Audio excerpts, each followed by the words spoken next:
Entry 1. The delegation will meet for the first time today. I'm keeping this record as ordered, though I don't see the point. The humans aren't exactly reclusive, but the hoops they made themselves jump through before they even returned our first contact message were absurd. I heard secondhand that they nearly went into a civil war over the possibility of our message being bait for some sort of trap. Are they just naturally paranoid, or have they run into some other species of non-humans that gave them trouble? I rather suspect the former. Their military for just having one star system is pretty numerous. Entry 2. The humans sent up some civilian diplomat instead of a military leader. I was surprised. They seem to value martial prowess fairly highly, so why do they have a civilian leader? Apparently this guy was selected after a brief voting period which wasn't made open to the general population but was only open to national leaders. That's troubling.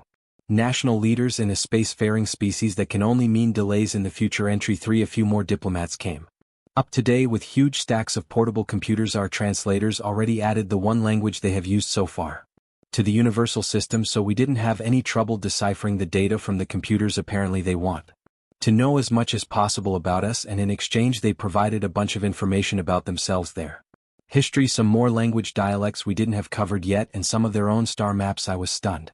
Why are they being so trusting? They were on the verge of a civil war when we contacted them. No, it was because we contacted them. Entry 4. I know it's been several weeks since I last updated this thing, but the humans' data is taking up all of my time. Apparently they have been in a state of what we would consider constant civil war since their people evolved far enough to grasp fire over the dumbest things too, from religion to territory. Nearly a fifth of all of their most important technology, including their relativistic drive technology, was derived from something designed to kill other humans. No wonder they're being so open. Our people wouldn't engage in an internal war on the scale these humans have ever. They've killed more of themselves in the last 1,000 years than my people have ever died total. Entry 5. The 9th week of the contact meeting is ending now. The reactions from the humans on their worlds have been more interesting than all the data they gave us. By now they're starting to get back to routine. They have their own planet, another planet, and about 5 moons in their system, colonized to some degree, and each has a distinct culture and way of life. The reaction on each when we made contact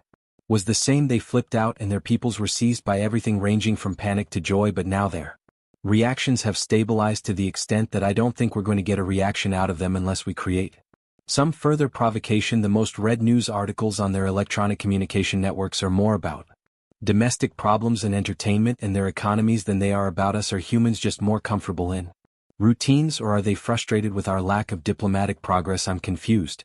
The humans I've met seem unconcerned, but I know the ambassador from our people is getting worried. Entry 6. I'm relieved.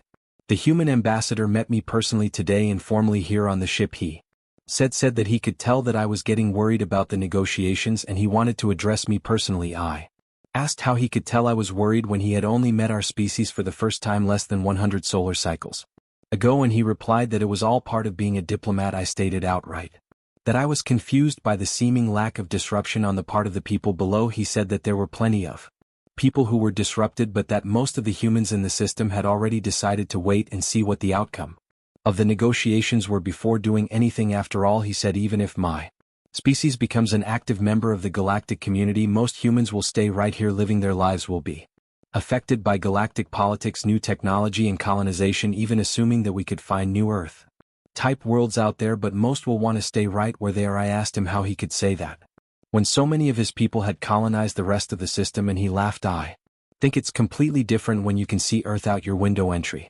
7. Even things have picked up so much we got our translators working to the effect that nuance of speech, not just content, can be translated appropriately. The human ambassador's speech and conversation were suddenly so much clearer. To his credit, he told us that he had been refraining from common speech slang and aphorism as much as possible. I wouldn't want to use a saying or phrase that had a clear meaning to another human but made no sense, or worse, insulted one of your people. Now I can speak freely. I have to wonder if this faster-paced dialogue will negatively affect the negotiations. The ambassador broached the toughest topic today: faster than light travel. Entry 8. Generally species are content to create FTL on their own before they even contact us, or vice versa. Humans are the exception. They colonized their entire star system with 7 inhabited bodies and over 1,000 mined, explored, probed or mapped bodies with no habitation in their systems. So much of their population lives in their orbital platforms that their own home world barely even supports 2/3 of their species. They did this without FTL. Clearly the fact that they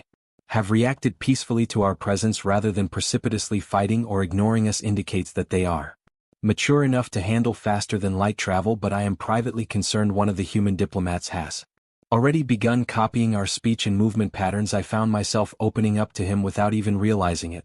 Until afterwards, he must be doing it on purpose to set us at ease. After 120 of their days, they're copying the behavior of their first alien contact. This is one of their finest diplomatic minds, of course, but still, if they can do it with behavior, can they do it with technology?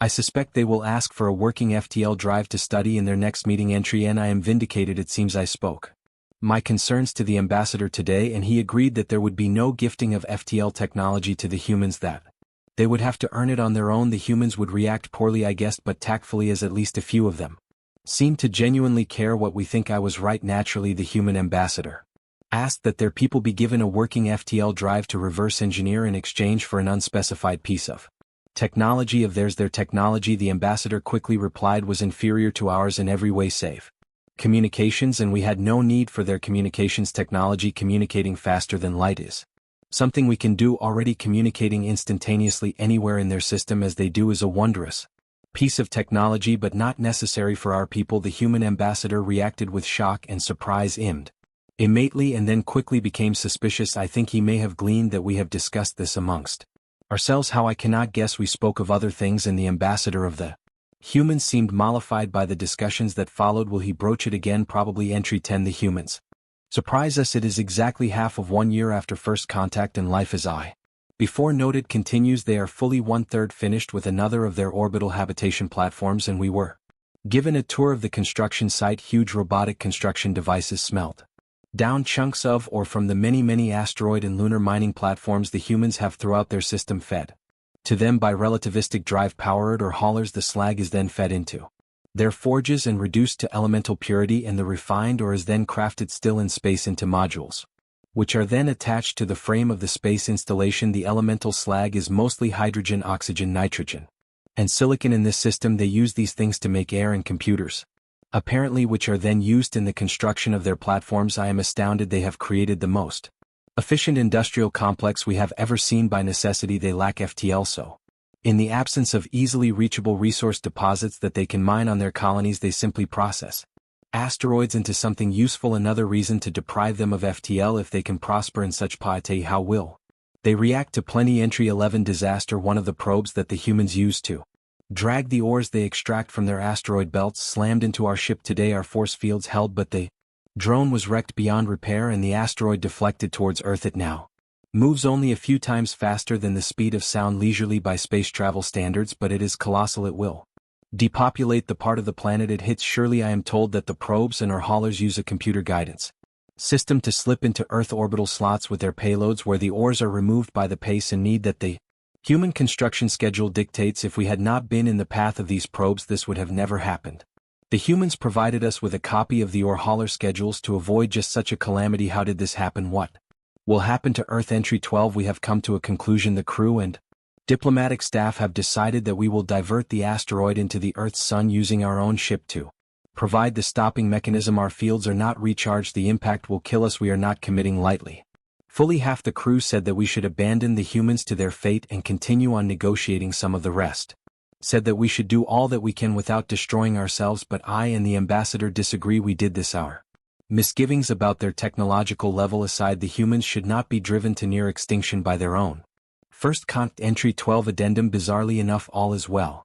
The asteroid nearly hit the planet when the humans took matters into their own hands. We had maneuvered our ship into the path of the asteroid, ready to deflect the massive thing with our own ship if need be. We did this. This was our fault, except the human diplomats were frantic, demanding that we move the ship at once. We were baffled. We were offering to solve the problem we had caused, so why were the humans demanding that we did not? They beseeched us to move, to let the asteroid move along its own path directly towards the planet, saying that we did not deserve to suffer to bear the brunt of this calamity. Finally we gave in and moved out of the course of the asteroid. We were watching what we thought would be the end of the Earth below, but we were wrong. A blast appeared near the asteroid, and we realized what was happening. The humans had detonated a nuclear device in the asteroid's path to divert it, not destroy it, no, but divert it. A few dozen of their own drone craft slammed into the side of the asteroid, which had just been hit by the bomb, propelling it into near-Earth orbit. The human ambassador actually took me aside and explained that they had a contingency set aside for just such a catastrophe dating back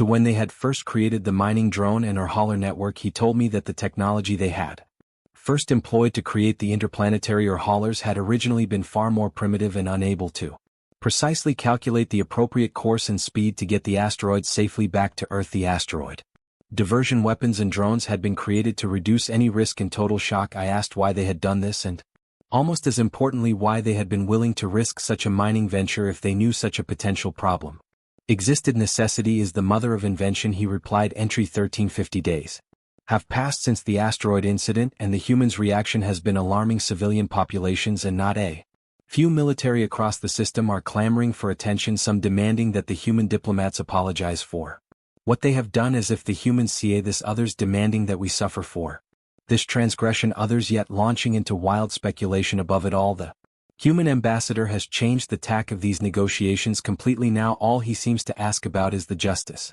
systems of the galaxy, where before he has inquired about everything from laws restricting invasive plant species in agriculture to FTL drives to the origins of our linguistic colloquialisms. When asked what his official stance about the asteroid incident will be by other members of his own species who are not part of his delegation, he replies cryptically, patience is a virtue, never close doors. You cannot open, invite no conflict where none exists. Yellow is most flavorful. I have no idea what the last one means. Perhaps our translators are not as capable of translating euphemisms as we thought regarding the possession of the nuclear devices they employed to divert the asteroid. He has deed quite uninvited to assure us that it has been over a century and a half since any nuclear device was used in war. This assuages my fears somewhat, especially since we discreetly scanned the complex on the planet's surface that launched the nuke and found that even the most powerful of these devices is little more than 6 times the effective power of the ones they employed, strong enough to damage our field surely, but nowhere near enough to destroy us outright. But I should not be thinking of these potential new friends as potential new enemies, as he himself says. Entry 14 again, I'm amazed by the humans' ability to ignore trouble. It is now 250 days after first contact, and the human media has actually greatly reduced their mention of us and the asteroid incident. They are now beginning to return to what I am told with vast disgust, interestingly, by the human ambassador is the norm for their media, music, ball, daily news, and what I think may be some form of medical treatment aimed at those who suffer reproductive isolation. The fact that in less than a year the human species has been exposed to alien life and nearly been wiped out by the carelessness of said life seems to have been absorbed by the population with a genuinely amazing degree of bliss acceptance. I understand we will be going on a tour of Earth itself tomorrow, though in full bodysuits. Naturally we will have to be. Their atmosphere is breathable of course, but their sun is so much more radioactive than ours in the spectra of ultraviolet and radio that to not wear suits would be downright stupid. Our own ambassador told me that he thought it was to prevent any sort of insult, but I was not sure. Some of the human ambassadors seemed outright angry at our presence, and several were apparently restrained from outburst only by their peers' angry gestures. I think it has something to do with the nearly groveling request the human chief ambassador gave to us on the very first day not to even decrypt, let alone translate, a single one of the millions of messages sent to our ship directly or otherwise that did not bear his signature. Entry 19300 solar days have passed since the humans replied to our communications. We hold meetings on their planet as often as we do in space now. I am pleased by this. In all honesty, there is a strange appeal to these people that was simply not there when we first met. One particularly unguarded conversation with a human diplomatic aide produced an interesting result. The young woman said that she and many others were raised on fiction involving humanity playing the defender against unexplained or meaningless alien invasion, or playing the victim of some horrible, incomprehensible force of destruction. And the thought that life beyond their own system would be friendly and share the virtue of self-sacrifice was a vast relief. I had never considered this. Most species in this galaxy we find are very open with us immediately, or at least after a very brief period of distrust. These people did not trust us beyond discussion until we had offered our lives to save their planet, yet it seemed that we had achieved more in that act of proposed sacrifice than we had realized. These humans do, however, place too much emphasis on propriety for the sake of propriety. I do hope this woman does not come to reprimand because of our entirely unofficial exchange. The ambassador of the humans has certainly been making more and more of an effort to control what we see and hear of these people the more time we spend with them. Entry 20 I understand fully now why the human ambassador was trying to restrict our communications. The ship's crew, not a part of our diplomatic efforts, have been covertly compiling and translating vast amounts of the messages directed to our ship without our approval. We have been Exposed to their indirect communications, of course, we discovered them through the presence of their first radio transmissions after all, and we have tapped their system-wide information networks, but the unauthorized communications directed to us specifically have been politely ignored and untranslated thanks almost entirely to the human ambassador's fervent pleas. The crew of the ship, however, have found that some of these signals contain messages of such hate and such murderous rage and terrorized accusations that had I not spent over 300 local days immersing myself in their culture, I could have mistaken it for a declaration of war. The human ambassador has much to answer for. Entry 21. The human ambassador was confronted over the messages we have received today. I asked him to meet us aboard the ship, not our own ambassador, such as to put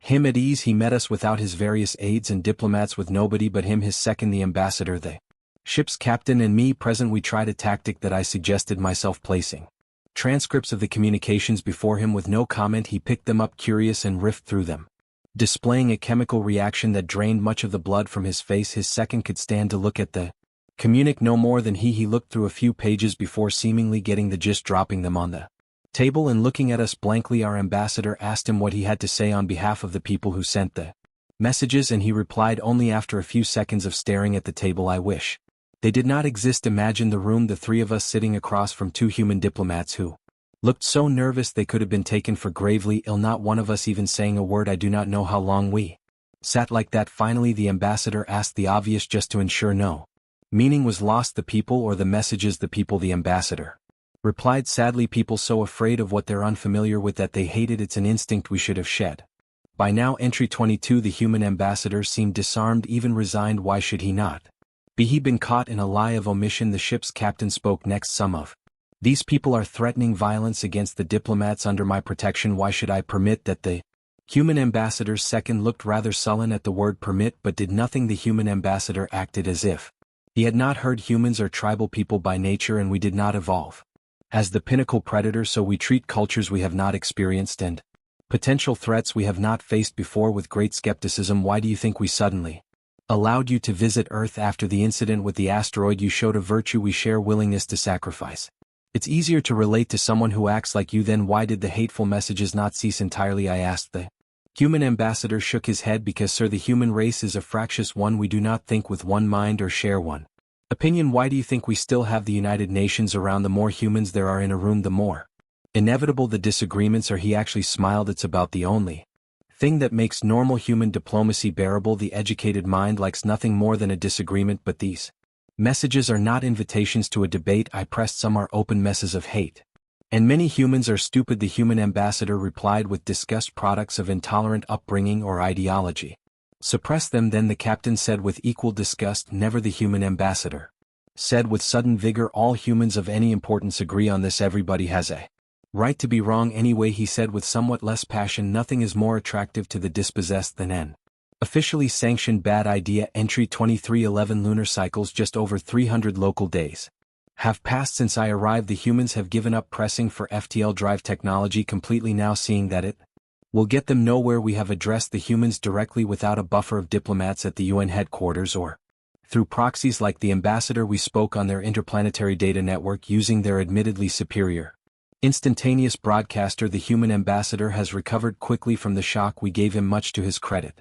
It was in fact he who suggested that we address the people directly. He told us people would react best if we broke down our speech to the simplest possible elements, explaining why we made each decision. I thought that would be interpreted as an insult, but he assured me that if there was one thing that humans resented in unison, it was having people talk as if everybody in the audience understood exactly what was going on. So we told them what the ambassador had told them already, that we were representatives of a large confederacy of species who agreed to mutual defense in the case of extragalactic invasion. Constantly invoked refusal of FTL drive technology to those who did not already have it. Blessedly a rare concern, and integrating new species into the galactic community. Humanity was one of less than a dozen. The people of Earth were then permitted to ask questions of us directly, screened by a human diplomatic team on Earth and sent up to us. They ranged from the banal "what's your home world called in English" to the probing "from what stems your desire to keep us from FTL" to the disturbing "do your people ever invade others? I wonder what use it could do." But the human ambassador seemed to think it was a success. Entry 24. Only a few days left in our Earth diplomatic exchange. The ambassador of the humans seems to have taken ill. Somehow he has been more and More uncomfortable in his dealings with us in the physical sense at the advice of his cohort we have taken to keeping all of our meetings on Earth so that he does not have to abide by the discomforts of the quick but rough transit from the surface to the ship here. He seems more familiar if not more comfortable. He has explained to me the reason for his sudden change of topic all those days ago after the asteroid incident. He said that he had wanted to know how our people treated its criminals, not in punishment for their crimes but in our leniency to the excused. If someone commits a crime for instance but saves another's life, do we let him go or punish him fully or punish him less? We told him then that generally it depended on the severity of the crime, for some crimes cannot be uncommitted. He explained that he had relaxed upon hearing that because it was a value we shared, though not all of the nearly 200 nations on Earth, let alone the 6 colonies, had justice in common. Entry 25. The ambassador worsens now, his health deteriorating. Our meetings last only a few hours, with the rest of our time spent poring over the larger and larger amounts of information his staff have been releasing to us, information about their militaries, mostly knowledge regarding their capability to adapt to warfare in space. Our talk of extragalactic threats, it seems, has startled several of the species' military leaders, and they wanted to know how much they would have to change if they agreed to be part of our confederation. We took one look at their military history and realized that they would have to retool their entire military from the ground up. Over 9/10 of the armed forces they had available to them were tied to the ground, with most, if the remainder, comprising obsolete oceanic navies and aerospace forces that couldn't seriously threaten our escape pods, much less our juggernaut-tier defender ships. One thing that was actually somewhat surprising to me was the data regarding their nuclear weapons. One file stated that at one point one of the now dissolved nations of their people had possessed a nuclear weapon called Bomb of Kings that could have produced a yield over 200 times that of the bomb that diverted that asteroid. A blast like that could have reduced our diplomatic cruiser to a fine radioactive powder, yet it seemed that all such weapons were decommissioned and turned into power plant fuel decades before our first contact. What was surprising to me was that these very warlike people could have displayed the restraint needed to make weapons such as that and not use them. There were well in excess of 24,000 nuclear weapons in humanity's history, detailed in 2 global arms races in 2 centuries, yet only 2 had been used. Entry 26,360 days have passed. The human ambassador is dying. Neither their own medical technology nor ours, even if offered, could save him. He is suffering from a massive systematic organ failure that his staff has privately informed me to be symptomatic of heavy metal poisoning. I am in shock. Why we have done no such thing to him. The hate-filled messages aimed at us from the surface have not changed in volume or content either. So who has done this? Entry 27. The human ambassador has contacted me privately from his deathbed. Not the ambassador, not the captain, me. He has told me privately that he knew he had been poisoned when he had taken us on one of our tours of the United Nations. When someone had slipped a poison in his drink, he hadn't figured it out until his doctors had told him roughly what day it had occurred, and had no idea who specifically was responsible.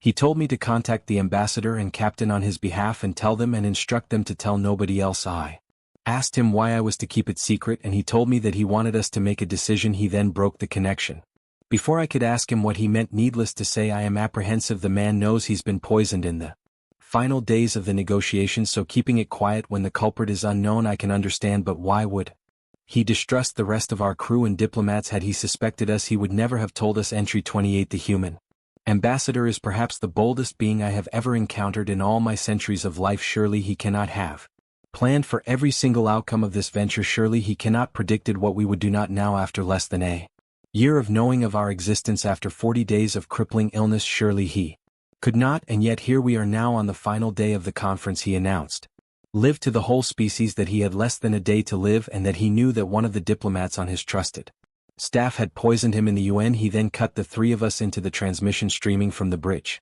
of our ship. I can only thank goodness that we have been in front of live humans beyond the diplomatic corps so infrequently, else they would have seen our shock and horror at the sudden recording. The human ambassador then went on to state that he had told the aliens, had told us that he knew that we were innocent and that it was time for us to make a decision. Entry 29. He said that if humanity was to become a trusted and valuable member of the galactic community capable of upholding the responsibility of the Confederacy's laws and mutual defenses, that we had to do the same. We had, he said, the means of depopulating Earth. Right before us, the asteroid we had accidentally diverted towards Earth. He smirked through the drugs and pain and said that trust was a two-way street. We needed to be able to trust humanity, but humanity needed to trust us. And so I leave it to you, my faraway friends. He managed to render Unto us the just deserts of this betrayal I trusted you can inflict the punishment of the arbitrary dropping an asteroid on our entire population, almost certainly killing the one responsible. And demonstrating what humanity has in excess, or you could not, and demonstrate what I think I see in you. He cut his channel entry 30. There we sat, 3 aliens before the entire human species. I couldn't see them, but I could see their world, an entire planet, 10 billion people.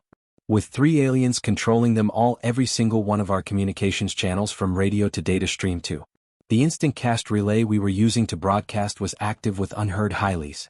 From across the solar system, 3 aliens and a year of diplomacy to decide the fate of a species. The ambassador broke our frozen state of shock. Choosing his words carefully, he spoke to the instant cast. We have just seen the closest thing to a human leader killed by one of his own aides. This reflects rather poorly on your species' ability to think ahead. You have had 2 periods in your history when you collected nuclear weapons in case you might have had to use them. Half of your people live in untenable squalor, the other half travel the planets. He leaned forward, obviously dreading his next words. I have read your history steeped in blood. Your own ambassador admitted in shame that tens of thousands of communications with which we have been bombarded since we arrived represent a substantial portion of your population, and their mindset ignorant, fearful, theocratic. You actually have the nerve to make war on yourselves even as you petition for the ability to spread to other star systems and join our defense against the enemy from beyond the galaxy. He sat back, looking drained now. Your ambassador, without even so much as warning U.S. forces to decide whether or not your people get to exist or join the Confederacy. Even if you do, it is not, to borrow a phrase, what I signed up for. Entry 31. Then he turned to me, and his thoughts must have echoed my own and the captain's. He looked back at the camera and grinned. Yet the very person who just entrusted you to us clearly thought that you were worthy of us. He has spoken at length about the virtues we share: compassion for the family, sacrifice when needed, curiosity. He said that nothing we had done or said or shared could have achieved as much as our willingness to divert that asteroid did. He showed us the monuments to progress your people have made. Your people achieved powered flight less than 300 years ago, yet you have colonized 6 bodies in your system. 2 terraformed from little more than rock and methane ice. You show a drive and an adaptability we have never seen before. After less than a year of meetings, when 1 year ago, though he did not know we existed, your ambassador decided that not only were you deserving of our trust, but we were deserving of yours. About your culture and mindset, I know only what I can learn in 1 year, and already your ambassador chose to think that I knew enough to judge you favorably. The ambassador stood, the camera tracking him. The captain and I joined him. The ambassador faced the instant cast and spoke. He was right. Our greeting lasted a year, humanity. So now let me welcome you to the galaxy. Entry 32. Life has become rather hectic of late. A new human ambassador has been chosen, and the UN is busily streamlining their voting bodies to make it easier to make decisions on behalf of the species rather than opposing political ideologies. I understand that the process was eased by the discovery of the one responsible for the poisoning of our friend, the former ambassador. He died mere minutes after hearing our decision. I didn't think I would be capable of getting so personally involved in an alien diplomatic affair, but I felt emotionally drained when the diplomat responsible for slipping the poison to the ambassador was caught. Representatives from the other 28 members of the Confederacy that have attained space flight have arrived to officially welcome humanity into the greater galaxy, but the UN Security Council was most direct in their demands that our ambassador take point. The negative backlash against the decision to leave the entire species' fate up to the ambassador was disheartening to behold. I understand that entire regions of the planet nearly rose in arms over the human ambassador's choice. I am led to understand that his appointment had not been uncontested, as he was apparently very rich in his own right, and some did not think that he would represent humanity faithfully. I am glad he proved them wrong. Our own ambassador has been the subject of rather angry commentary from the human press of late. Apparently those few moments wherein he looked like he might really drop the asteroid on the planned planet, and alongside the litany of complaints against humans, including theocratic, were enough to convince some elements of humanity that the choice had been a loaded one. More than a few people in our own staff grumbled that we had been saddled with an unfair burden, now having the responsibility of leading a foreign race by example, and they are not wrong. Entry 33. Still, I can think of worse men to lead by example than one who has had centuries of experience in diplomatic patience and made the correct choice given the opportunity to blunt such an apparently threatening species as humanity. As for myself, I have tabled the recommendation that we use one of our freighters to drag the largest asteroid we can to the orbit of Earth and have it be used to create another of their space platforms, and use that a truly neutral ground as the base of operations for future participation in the Confederacy. Certainly the easily Preventable death of their previous ambassador helped to convince the new one of the ideas merit the galaxy is a convoluted place and the diplomatic tactics embraced by the humans since we met them poisoning ultimatums etc. Whether these are the norm or not will not be greeted with anything even remotely approaching enthusiasm by the rest of the galaxy, but I am confident that in time the rest of the Confederacy shall see as we do that humanity has a place among equals in the defense and enrichment of the spacefaring people. End journal.